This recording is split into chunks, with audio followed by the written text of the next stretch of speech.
What's going on internet? The Black Hokage here, aka TBH, and to be honest, I just made it home from Pax East out in Boston. It's a huge gaming convention where the GI did a lot of handshaking, interviews, and networking, but I know y'all don't want to hear about the business stuff. You want to hear about the games, right? Like, what did I enjoy? Don't worry, I got you. Before I reveal my top 5 games that I played at Pax East, be sure to subscribe to the Illuminaughty channel if you haven't already. We got over 20 videos recorded for PAX, and you don't want to miss them, so please subscribe to youtube.com/GI update. I'll erase you here.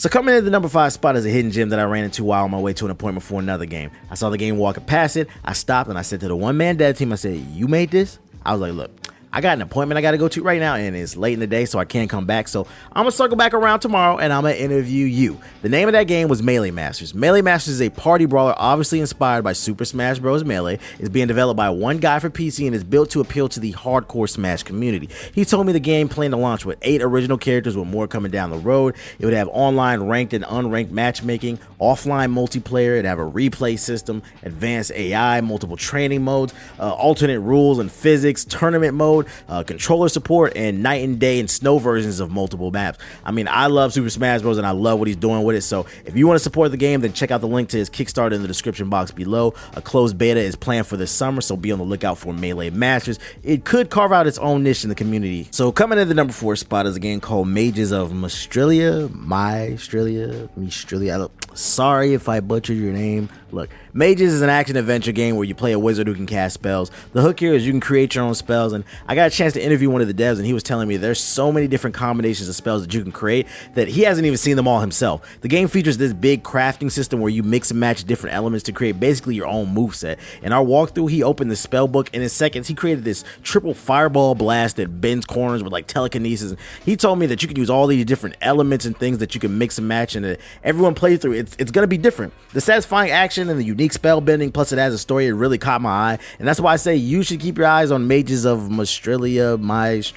I'm so sorry. Look, y'all see the gameplay. And coming in at my number 3 spot is a game called Pyre. Pyre is a new competitive game being developed by Supergiant Games, the same studio behind titles such as Transistor and Bastion. This new game is like a wizard version of soccer, like Quidditch or something. 2 teams get 3 different wizards, a heavy, medium, and light wizard. Each character has their own shield around them, and there's a ball. If you run into that shield with the ball, then you die, and they can cast spells to kill you. The objective is to find a way around or over the enemy's player's shield to score in that opponent's goal. The game is fast-paced, it's strategic, and it's super competitive. I didn't get it at first, but once I understood the mechanics, we all agreed this could be the next big indie game on Twitch. It's simple, but it's hard to master. I'm telling you, man, keep your eyes on Pyro. My second favorite game that I saw at Pax East 2017 is a fighter called Absolver. It was first revealed at E3 2016, but it was in the form of a CG cutscene, so it was kind of hard to tell how the game would play. But after playing the game at PAX, I had to say that I'm excited. This is another game that I can see being big on the competitive scene. The best way I can describe this game is like, think martial arts meets For Honor with like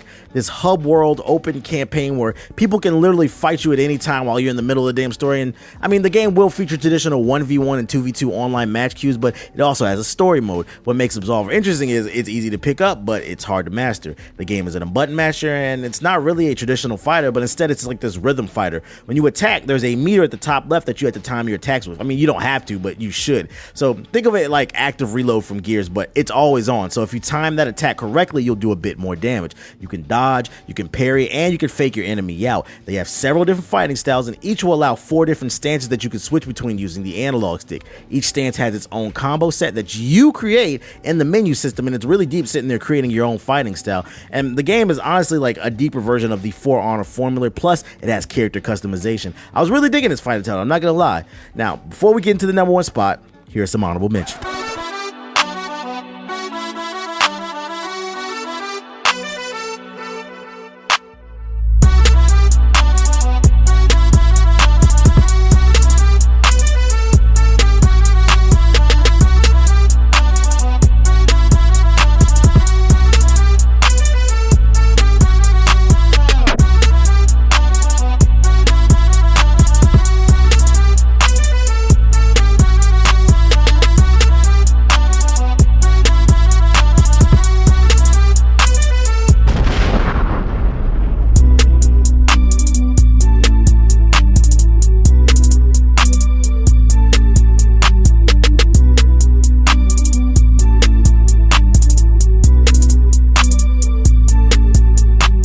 And the number one game that I played at PAX East 2017 is called Dollars. It's crazy too because we clowned this game when it was first announced, but that was because the original CG trailer that they showed at the Video Game Awards last year, it did this title no justice. Dollars is a new IP coming to PC where you fight big ass monsters with your friends. This is the Monster Hunter type title that I've been looking for. It's on PC, it's gorgeous, it runs well, and it has 4-player co-op. We got to talk to the devs and they told us something that I really like. They're taking the aspects that I personally love about Monster Hunter and they're focusing and expanding on that. Dollars isn't about the boring, tedious tasks such as cooking raw meat, but instead it focuses on the action and the teamwork. Right now the game features only 4 heroes, but they told me they plan to have more, and everyone can play the same hero if they want. They have plans to constantly introduce new monster, maps, and different types of features. Like, we left the Dollars booth all agreeing that this is going to be a big squad game, and it's probably going to be big on Twitch and YouTube because it's going to create so many funny moments. I just want to know, what will they be doing to make them stand out in the long term? I'm sure we'll find out when they reveal more features down the road, but we only got to see a small snippet of this early build. That being said, everyone I talked to at PAX, when I asked them, look, what was your favorite game? When we were in the media room, I was like, yo, what was your favorite game? It was like, everybody was just agreeing, Dollars. That's the best game on the floor.